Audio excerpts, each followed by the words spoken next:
Hi, Father Marshall Shelley here, coming to you from St. Peter's Episcopal Church and giving you an update on the life and the ministry of St. Peter's as we seek to serve Christ in this world. We have a great deal happening in the life of Christ. The biggest thing I want to draw your attention to is that we are getting ready to go back to 2 services on Sunday, September 12th. This is an important thing for us to attempt, as that we have not been together for 2 services on a Sunday since the pandemic began, and it's the first time we've been back together on church property that we've had 2 services. So just to break that down for you, we will have an 8 a.m. service that will be broadcast live on Facebook as well as recorded later for YouTube. That will happen inside the church. And then, weather permitting, we will be outside at 10 a.m. and gather out on the main lawn of the church beneath the cross in order to mark a celebration there that will happen at 10 o'clock. So please be with us and bear with us as we attempt to make that transition back to outside worship. We look forward to that, but that is a particular challenge. In all things, remember that we are doing everything we can to ensure the safety and well-being of everyone who comes to raise their voices in worship to God here at St. Peter's, or to offer their hands in service and be with us as we engage in that journey. We are also happy to celebrate the fact that we continue to serve over 135 people a week at our community supper.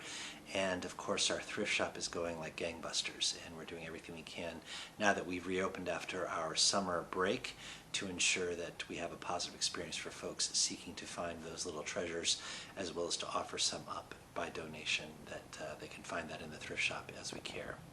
You can continue to support the efforts of flood recovery through the Episcopal Relief and Development Fund for disaster relief.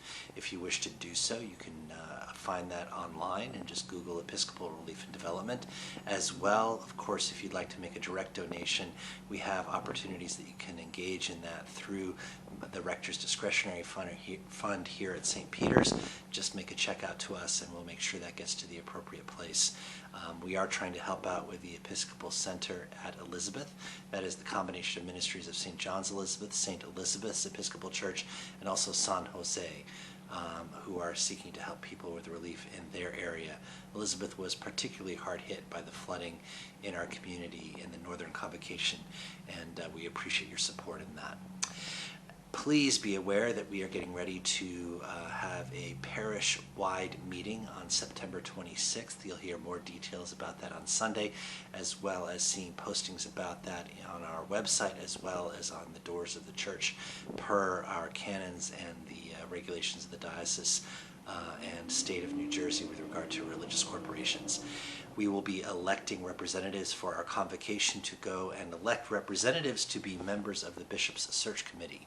Our bishop has made the commitment to retire in the mid part of 2023, which means that all of those processes that go into the search and calling and election of a new bishop are moved very specifically to dates that are fixed in our calendar, starting with September 26th. So you'll hear more details about that in the days to come.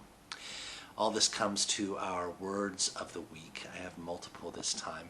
The way of the cross, the Camino de la Cruz.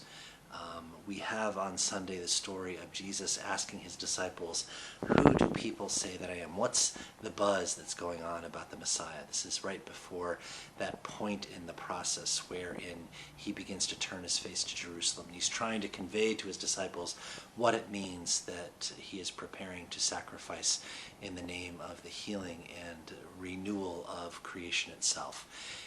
Trying to convey to them that the Messiah that he is must die on the cross in order to be raised again after 3 days. This does not fit into the worldview and expectations of his disciples, nor of many of the people of his day. And so they struggle with hearing that, particularly Peter, who in rebuking Jesus, privately he hopes, winds up being publicly chastised and being told to get behind me, Satan. The way of the cross is one that we confront when we experience Holy Week.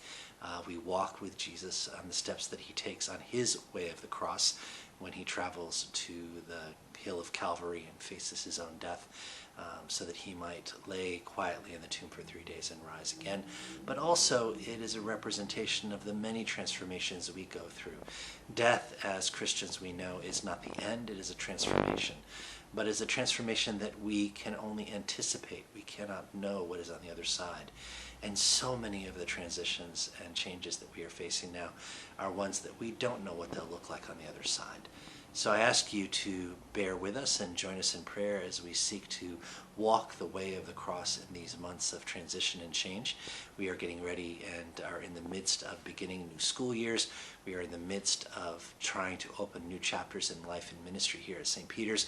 We are seeking ways in our own individual lives to live more fully into the reality that we have in this moment. And in all things, we walk that Camino, we walk that way of the cross together. But each in our own way and in our own unique way, we have shouldered our burdens. Know that we are here to gather up together the collective effort and strength that it takes to make sure that no one's burden is too heavy, nor is anyone unduly delayed on their way to following Christ's name. And we can do that for each other by seeking and serving Christ in all persons, even as we seek to love our neighbors as ourselves. As we recover from flood, as we seek the change of season, as we embrace the opportunity not only to be served by the church in all its ministrations, but also to offer our ministrations to the service of the church, I thank you for your presence. If you're watching on YouTube, please like and subscribe. Hit the bell for notifications and join us as we continue to seek Christ in all that we meet, striving for justice and peace among all people while we respect the dignity of every human being. Take care and God bless. Bye-bye.